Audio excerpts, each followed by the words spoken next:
4:15 a.m., September 22nd, 2025. On the northern outskirts of Kupiansk, just 12 kilometers from the Russian border, night fell with the rumble of 15 Russian tanks, 3 infantry fighting vehicles, and 2 Mi-28 helicopters advancing toward Ukraine's fragile defenses. Behind them, 300 soldiers marched, confident that they would cut off the supply lines within hours. Over the previous 3 nights, Moscow had fired more than 400 artillery shells, leveled the countryside, killed civilians, and destroyed 42 tons of American aid in a single airstrike. Kupiansk was nearly destroyed. Families huddled underground while convoys carrying fake food, fuel, and medicine for 45,000 frontline troops moved north, knowing they could be trapped for 36 hours. But Washington acted. 20 Abrams tanks, 5 M270 MLRS, 3 HIMARS, and 750 US Navy SEALs have been mobilized, ready to confront the Russian attack. Will the Russian defense system overwhelm the US resources? Or will it be a confrontation that challenges US intelligence to open fire on the Russian army at Kupiansk? Let me find out the truth. September 22nd, 2025. 4:15 a.m., northern outskirts of Kupiansk, just 12 kilometers from the Russian border. The night should have been silent, broken only by the rustle of autumn leaves. Instead, the darkness was shattered by the guttural roar of tank engines. From above, satellites confirmed what Ukrainian scouts on the ground had feared for days. A spearhead of 15 Russian tanks was forming, their engines pounding against the earth like war drums. For 3 nights before this moment, Moscow had unleashed more than 400 cross-border artillery shells, pounding the villages that lined Kharkiv's frontier. 2 farming hamlets, home to nearly 2,300 residents, were left without power or clean water. A local school was obliterated, its roof collapsing onto empty classrooms. In just 48 hours, rescue teams recorded 27 wounded civilians and 9 killed, most of them elderly who could not flee in time. But the devastation wasn't just about broken homes, it was about timing. The barrages coincided with Ukraine's supply convoys, trucks loaded with food, fuel, and US-made medical kits, moving north to reinforce the defensive line. 1 warehouse was lost in a single strike. 42 tons of aid, enough to sustain frontline brigades for 2 weeks, went up in flames. The message from Moscow was unmistakable. Starve the defenders, terrorize the civilians, and carve a corridor for a cross-border push. Fear spread faster than fire. Families crammed into cellars, listening to the rumble of distant artillery. In border towns, elders whispered that this felt worse than the darkest days. And yet, amid the fear, one call rang out. We cannot let them break through. The stage was set, civilians in danger, supply lines at risk, and a Russian thrust ready to strike. What came next would test not just Kupiansk, but Washington's resolve itself. By dawn on September 23, 2025, 5 a.m., the scene shifted from the frightened cellars of Kupiansk to the glowing walls of Ukraine's command center. The night silence was replaced by the low hum of servers and the sharp beeps of incoming data. On massive screens, grainy satellite images and thermal overlays revealed what could no longer be denied. A Russian assault force was assembling just beyond the border. Analysts marked the spearhead in red. 15 tanks, 3 infantry fighting vehicles, 2 Mi-28 attack helicopters, and nearly 300 troops, all positioned within striking distance of Ukraine's fragile northern corridor. To the untrained eye, it looked like dots on a map. To the generals, it was the blueprint of a potential disaster. If the armored column pierced the line, supply routes feeding more than 45,000 frontline soldiers could be severed in less than 36 hours. Worse still were the humanitarian forecasts. Internal reports warned of 5,000 civilian casualties in the first week of a full assault, with tens of thousands displaced. A chilling intercept added weight.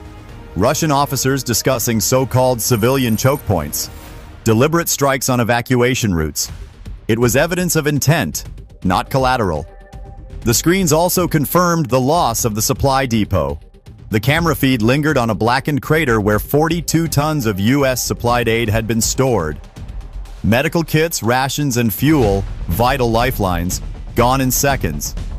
One image showed a collapsed warehouse roof twisted like paper.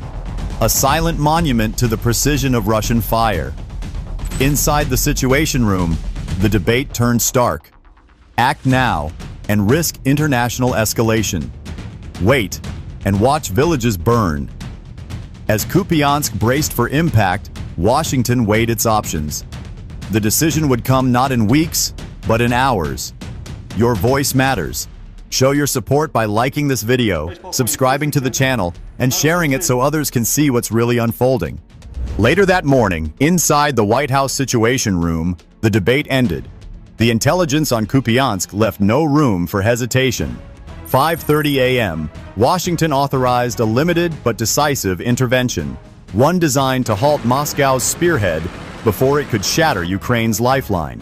The order was precise: deploy 20 U.S. main battle tanks, 5 M270 multiple launch rocket systems, and 3 HIMARS launchers, each loaded with M30A1 warheads capable of scattering 182,000 tungsten fragments across a kill zone.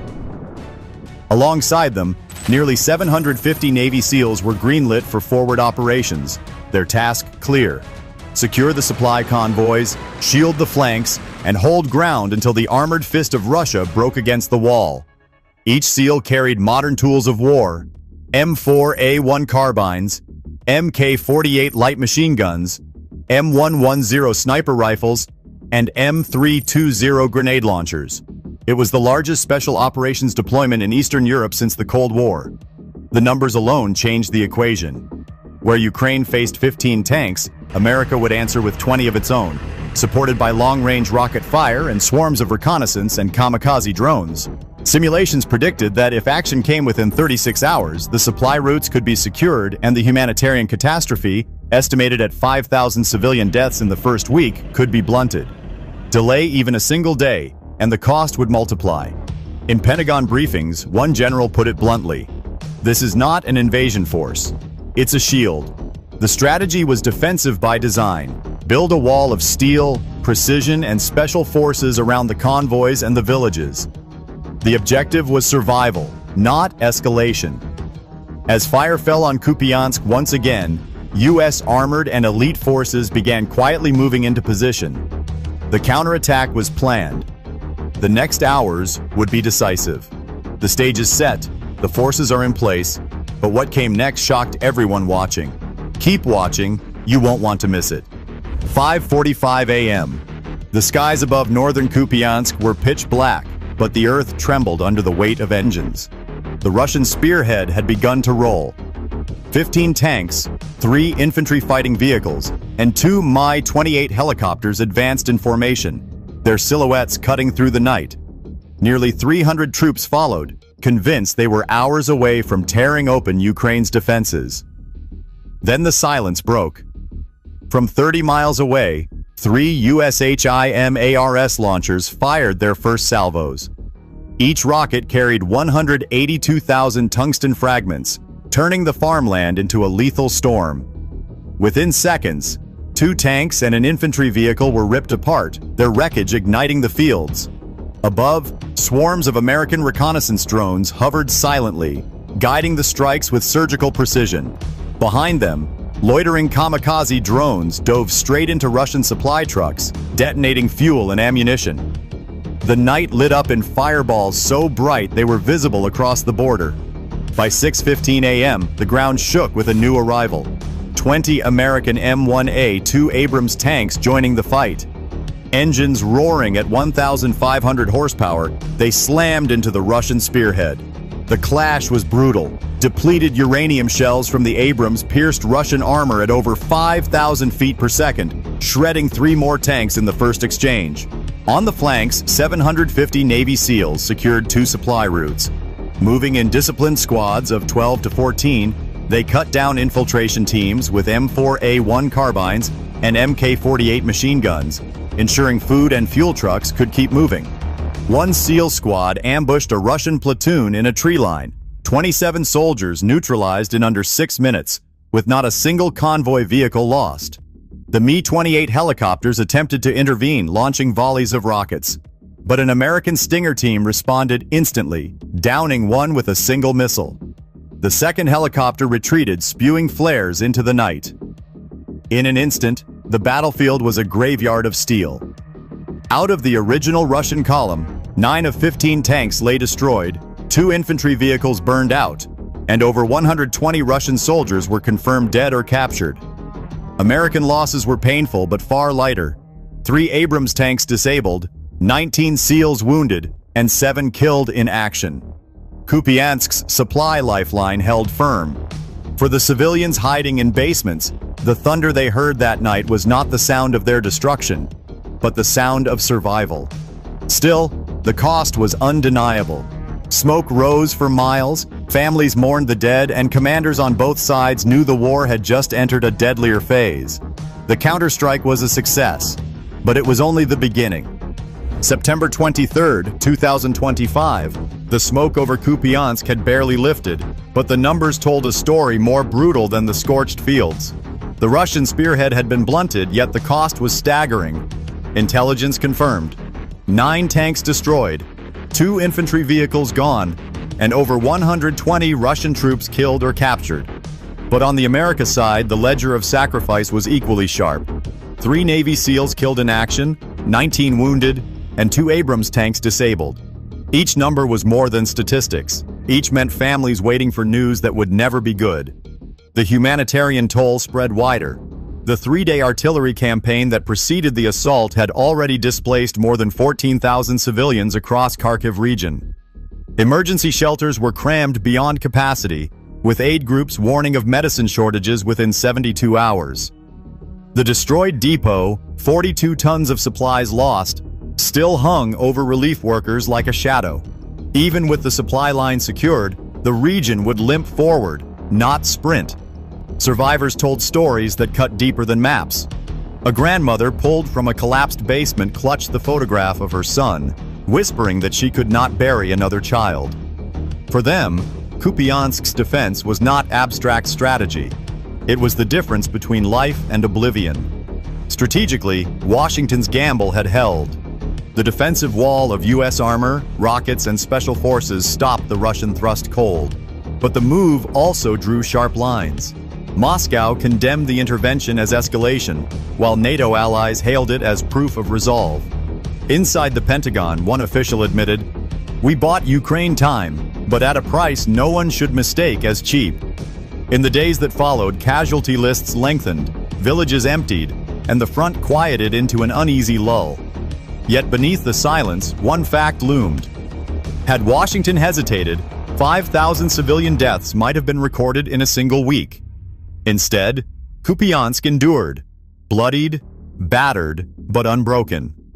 And for a world watching, the question remained, was this the final warning shot, or just the opening move of something far larger? Kupiansk's night of fire and steel left more than wreckage behind. It carved a lesson into the conscience of nations. In the span of just 48 hours, villages were shelled, 42 tons of humanitarian aid vanished, and nearly 14,000 civilians were driven from their homes.